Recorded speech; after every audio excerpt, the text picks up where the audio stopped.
There was a time, long before the cheap jump scares and soulless CGI of today, when horror meant something.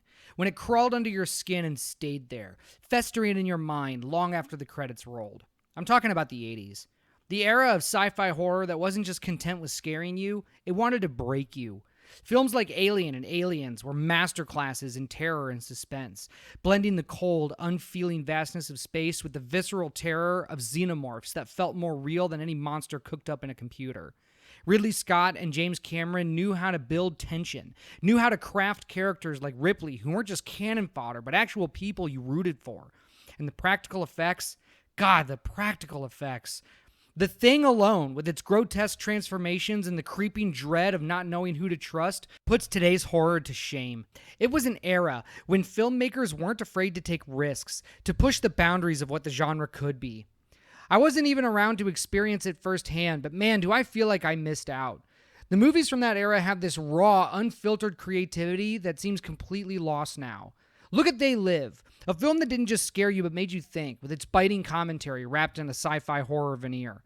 Or Event Horizon, a descent into madness that felt more terrifying than anything because it was grounded in the unknown. And then there were the grotesque masterpieces like The Fly and The Blob, films that reveled in their body horror without resorting to cheap tricks. Even Society, with its over-the-top disturbing imagery, had a message buried under all that shock value. These movies had soul. They were built on strong storytelling, unforgettable characters, and effects that still hold up today because they were crafted with care and passion.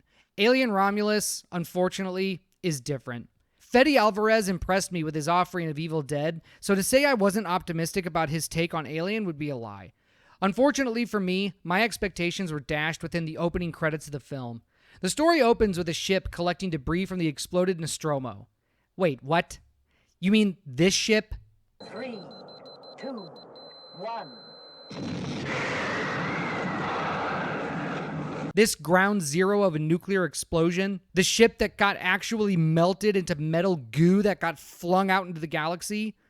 The Nostromo, where within the canon of Aliens tells us that the Weyland-Yutani Corporation had no idea what happened or had any information about the alien species at all? You're telling me that the ship still had pieces of it existing and Weyland-Yutani knew about them, where they were, and that there was an alien fossil? Wait. Why is there an alien fossil? Xenomorphs can just do that now? How did Weyland-Yutani know that it would even be there? Did the writers know that Aliens was a movie? Did they watch it? Okay, so we have to accept this happened, I guess, before we're introduced to our main character, Rain, who just wants to see the sun. She wants to see the sun so bad she dreams about it. She lives on this slave mining planet owned by Weyland-Yutani with her brother, Andy, and she just finished 12,000 hours of something. She gets to go home. But wait, there's a labor shortage. She has to complete 6 more years of labor in the mines before she gets to leave. The window lady is just like, fuck you, bye, and Rain just accepts it. Why wouldn't there be a revolt? Why wouldn't there be some kind of retaliation? Why wouldn't Rain do anything at all to try to start some sort of riot or anything? By the looks of things, there are very little to no guards making sure that the population doesn't get out of hand.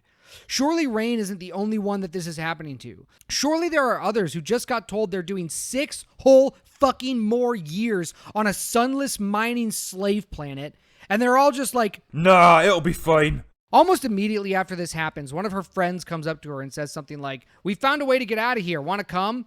Well, that's convenient. She hears their plan, which is that one of them has been tracking a decommissioned Weyland-Yutani space station that has materials they can pilfer and possibly cryotubes for them to use to get to a better planet where they can all be free.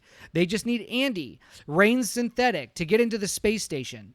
I'm not even going to go into any of these characters because it's absolutely pointless. I don't even remember these characters' names because they're not characters at all. They're just Gen Z lookalikes of varying races and backgrounds, but exactly the same in intelligence, which is none. The rest of the plot consists of the characters being blind and stupid while they all die. There's a disgusting use of the late Ian Holm's likeness that also employs some of the worst CGI hack jobs I've seen since the last Marvel movie Sludge to come out. The rules of the facehuggers are blatantly ignored. There's a stupid gravity purge mechanic that happens at random times the plot needs it to for the stupidest reason imaginable. My God, this is some of the laziest writing I've been subjected to since Lisa Frankenstein. So if you couldn't tell by now, the story is fucking shit. It's a lazy, uninspired mess of a movie that relies on the audience to be distracted by a series of member berries, pretty lights, and cheap jump scares, enough to hopefully distract them from the completely inane plot this movie is trying to follow.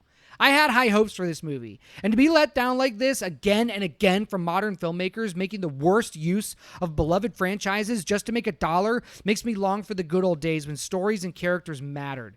Because I'm becoming more and more convinced that they just don't anymore. I'm not even going to compliment the production design of this film because at this point, I don't care.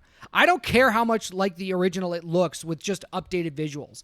That doesn't do it for me anymore. If you can't give enough of a shit to take care of properties like Alien, I don't give enough of a shit to care about how your movie looks.